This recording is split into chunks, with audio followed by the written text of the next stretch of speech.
YouTube के तमाम दोस्तों को मेरा सलाम। आज मैंने बनाया है दाल गोश्त, जो कि दिखने में इतना खूबसूरत लग रहा है तो खाने में इससे भी ज़्यादा यमी और डिलीशियस बना था ये। इसको मैंने दाल बिना उबाले हुए ही डाली थी। तो इस रेसिपी को नोट करने के लिए आपको इस वीडियो को आखिरी तक ज़रूर देखिएगा, और अगर पसंद आए तो लाइक, सब्सक्राइब एंड शेयर ज़रूर कीजिए। तो आइए चलते हैं जल्दी से रेसिपी बनाने की तरफ। इसको बनाने के लिए मैंने सबसे पहले ले लिया है आधा किलो मेरे पास मीट था, जो कि मटन है।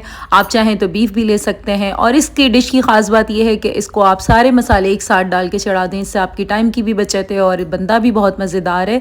तो इस रेसिपी के साथ बना के ज़रूर देखिएगा। इसके लिए मैंने आधा किलो गोश्त लिया है, जैसे कि मैंने आपको बताया। साथ मैंने इसके लिया है नमक, 1 टेबल स्पून नमक लिया है। 1 टेबल स्पून मैंने इसके अंदर पिसी हुई लाल मिर्चें डाली हैं। मिर्चें आप कम ज़्यादा अपने जायके के हिसाब से कर सकते हैं। और इसके बाद मैंने इसके अंदर डाली है हाफ़ टी स्पून हल्दी पाउडर। ये सारे मसाले बिल्कुल परफेक्ट रेशो के साथ हैं और बड़ी अच्छी सी ग्रेवीज़ के साथ बन के तैयार होती है।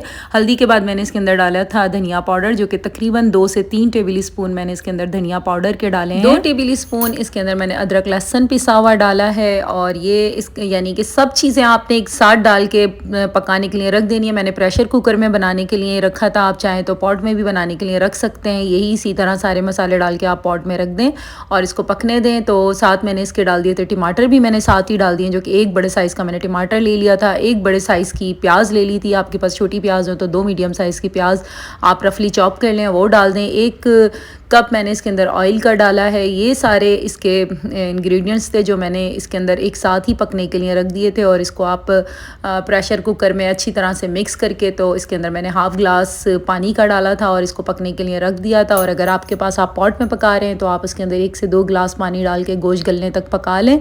बाद में हमने इसको भूनना है। और जो दाल मैंने आपको बताई है, दाल आपने कम से कम भी नहीं 2 से 3 घंटे आपने उसको भिगो कर रख देना है, ताकि वो हमने उसको फिर उबालना नहीं है, हम इसी मसाले में ही उसको पकाएंगे। तो तकरीबन 2 से 3 घंटे भीगी हुई दाल होनी चाहिए।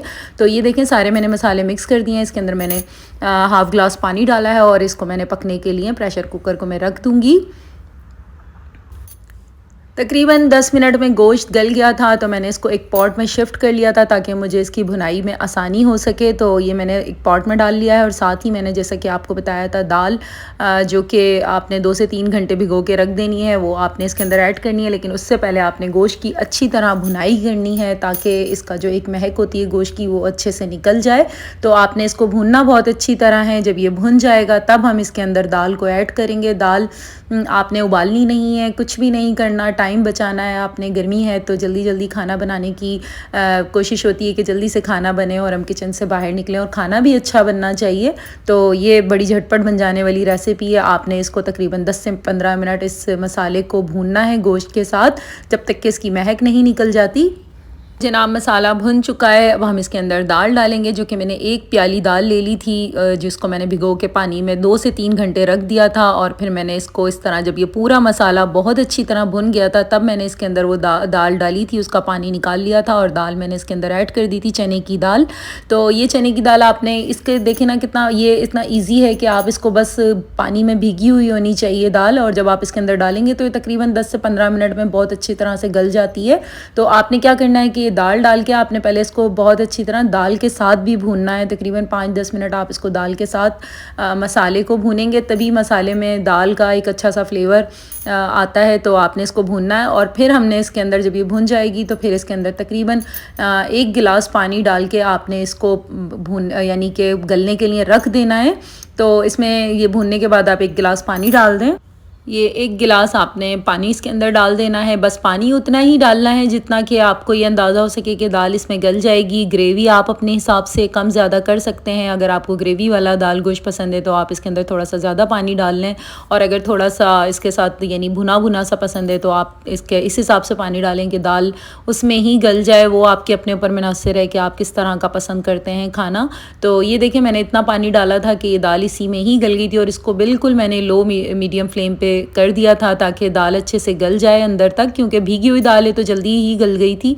तो आप इसको ढक के रख दें जब तक कि दाल गले ना।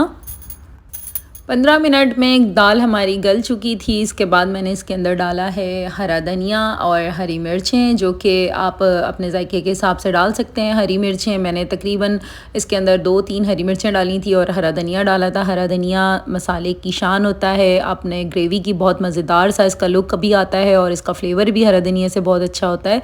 तो मैंने इसके अंदर 1 से 2 हरी मिर्चें डाली थी और हरा धनिया डाला था। ये देखें दाल कितनी अच्छी तरह सॉफ्ट हो गई है, बन के तैयार हो गई है। अब आप चाहें तो इसको इस तरह भी रख सकते हैं, आप इस तरह भी सर्व कर सकते हैं, लेकिन मैंने इसके ऊपर थोड़ा सा बघाड़ दिया था कि ऑयल अच्छा लगता है, थोड़ी सी जो वो कहते हैं ना तरी सी, वो अच्छी लगती है। तो उसके बाद मैंने इसके अंदर क्या किया था कि थोड़ा सा मैंने ऑयल लिया था और उसका मैंने बघाड़ दिया था। वो भी मैं आपको साथ साथ बताती चलूँगी। अगर आपको पसंद है तो आप इस तरह का बघाड़ तैयार कर लें, और अगर नहीं पसंद तो आप इस तरह भी इसको सर्व कर सकते हैं। थोड़ा सा इसके ऊपर गरम मसाला स्प्रिंकल कर दें। 1 टेबल स्पून मैंने इसके ऊपर गरम मसाला डाला था। तो ये एक तरह से तैयार ही है, लेकिन मैं आगे आपको बता देती हूँ अगर आपने इसके ऊपर बघाड़ डालना है तो वो आपने किस तरह से डालना है।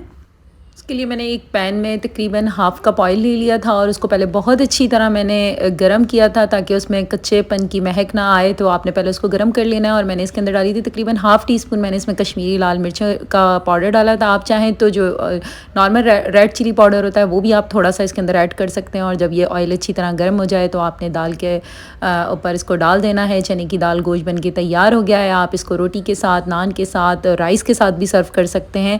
और ये देखें कितना मज़ेदार सा, दिखने में भी इतना खूबसूरत, खाने में भी इतना यमी। तो पसंद आए रेसिपी तो लाइक, सब्सक्राइब एंड शेयर ज़रूर कीजिए। इंशाल्लाह ताला मैं आपके साथ फिर नई रेसिपी में हाज़िर होंगी। तब तक के लिए आप मुझे इजाज़त दें। अल्लाह हाफ़िज़।